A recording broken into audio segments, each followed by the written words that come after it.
Welcome to Mana's Seal YouTube channel. The previous video link is on the description box or on the top right card. Volume 12. The Paladin of the Holy Kingdom.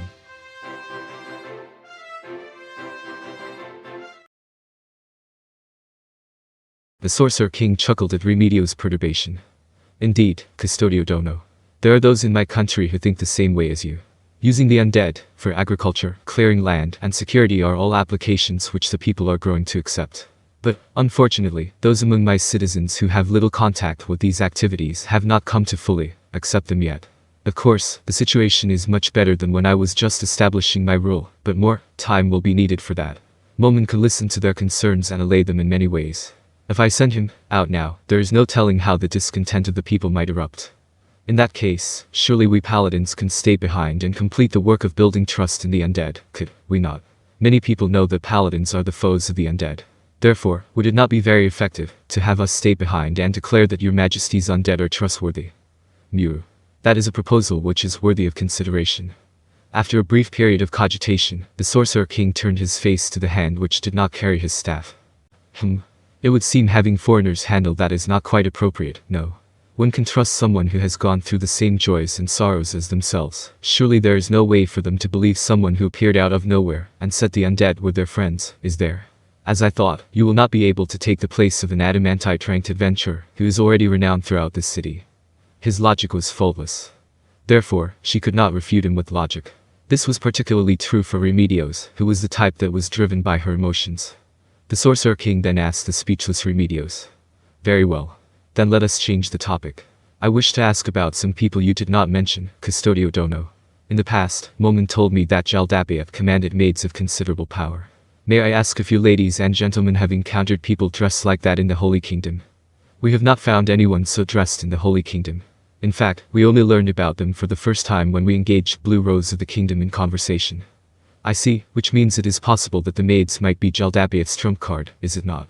Or does that mean they are active in other locations? We cannot be sure. I believe you mentioned that the South is still holding out. Are you maintaining secret communications with them? To a certain extent, yes. So they have not yet infiltrated the South, then. Perhaps I was being too worried. Yumu. The Sorcerer King suddenly looked up to the ceiling. Does your majesty feel that Jaldabaoth's henchmen have infiltrated the South? I did not say that.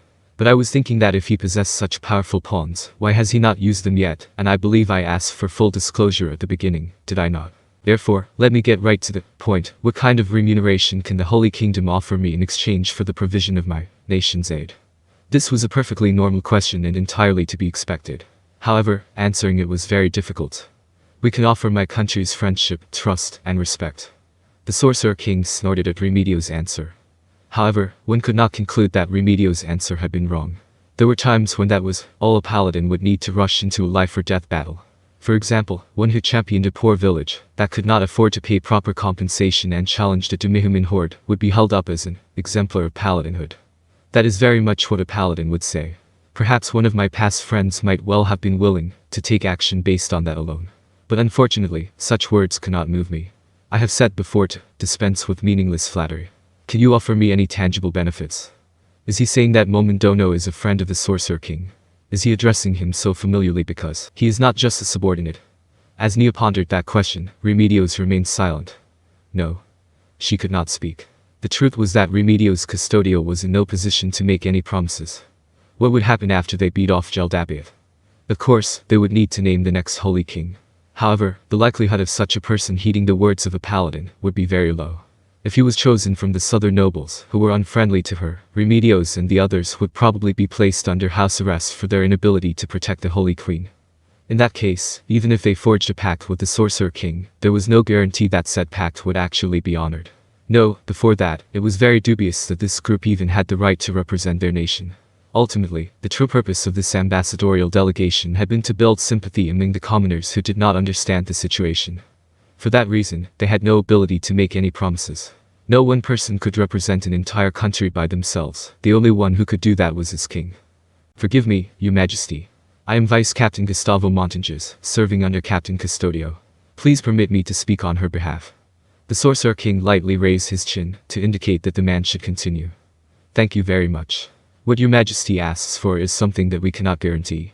Even if we reclaim the Holy Kingdom's territory, restoring the land that has been ravaged by Jaldabaoth will take a very long time. I do not believe we can offer you anything we promise here with any degree of haste. However, there is one thing I wish to tell your majesty, which is the danger of Jaldabaoth. Do go on. Yes. The disorganized Demihumans who threatened the kingdom in the past are now under the thumb of Jaldabaoth. If he is not stopped now, and he is allowed to hide himself, there is no telling what sorts of preparations he can make, and where he will show himself again. In other words, you are saying that now is the best time to kill him, given that he has shown his face. Therefore, one should eradicate the seeds of any potential discord as soon as possible. Is that what you mean? It is as you say. I expected nothing less of your majesty. Therefore, may we plead with you to dispatch Momendono. I see. It is a perfectly understandable reason. Indeed, it is high time this Jaldabaoth was exterminated. In that case. Just as Gustavo's face was lighting up with joy, the Sorcerer King extended a hand to stop him before rapping his staff on the ground. However, dispatching Momen is still very difficult. Even if he dispatches Jaldabaoth, Momen's absence will lead to uneasiness in our political situation and alarm the people. In that case, what should be done?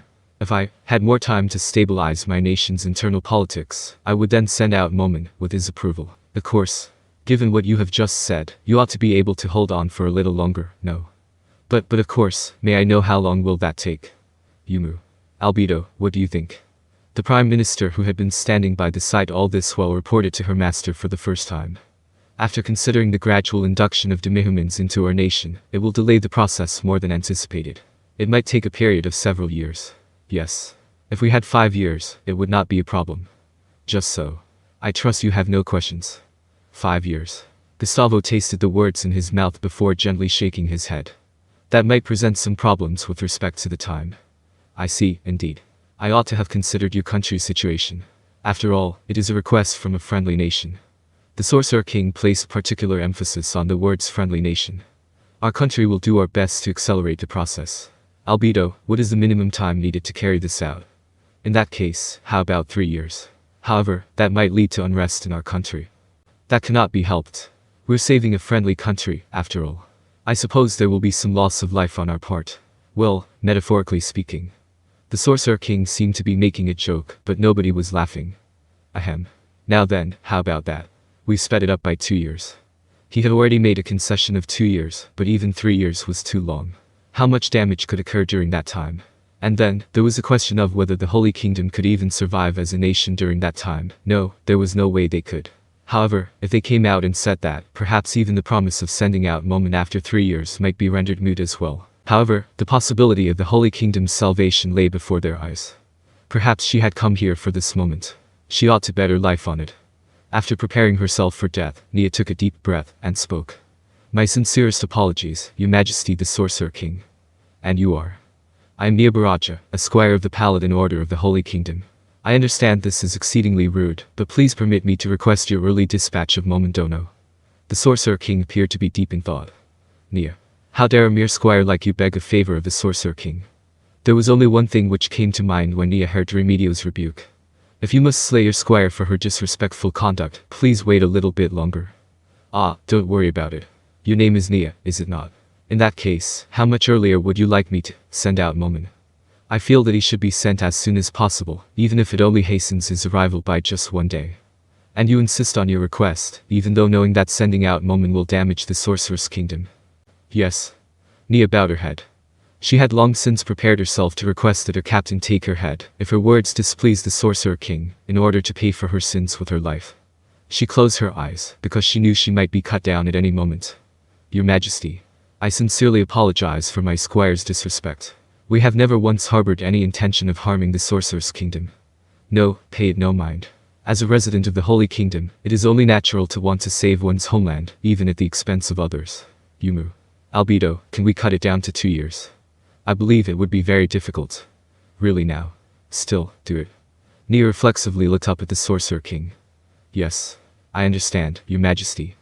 As she was bathed in the voice of that powerful, absolute ruler, the faint trembling in Albedo's shoulders must have been because she was uneasy about the reckless challenge she had just been given. Nia, Baraja. How about 2 years? Perhaps it might still be too long for you, but you ought to be able to hold out so long as the southern armies remain, no? Indeed, 2 years was too long. However, she could not prevail on the Sorcerer King's generosity any further. Thank you very much, Your Majesty. The gratitude in her voice was genuine, because she felt that the probability of her nation's salvation had risen from just now. After that, Remedios bowed her head. Thank you very much, Your Majesty. We are deeply grateful that you have acceded to our squire's request. It is fine. Captain Custodio, you have a good woman under you. If she did not love her country so deeply, how would a mere squire dare plead in such a way with the king of another nation? I am not mocking her, of course. No, I am certain she must be overjoyed by Your Majesty's words. Is that so? Then that will be all. This has been a beneficial dialogue. Announcing the departure of His Majesty, the Sorcerer King. Nia bowed her head in response to Albedo's words. Once again, the staff rapped along the ground in time with his footsteps, the same way it had when he had entered. Those sounds drew further away, and soon they heard the sound of the door closing. The Sorcerer King had probably left the room. He has departed. When Nia raised her head, she saw a slightly red-cheeked Albedo smiling and saying, "Then, please allow me to escort you outside." Nia had prepared herself to be scolded by Remedios, and sure enough, after their return to the inn, it came.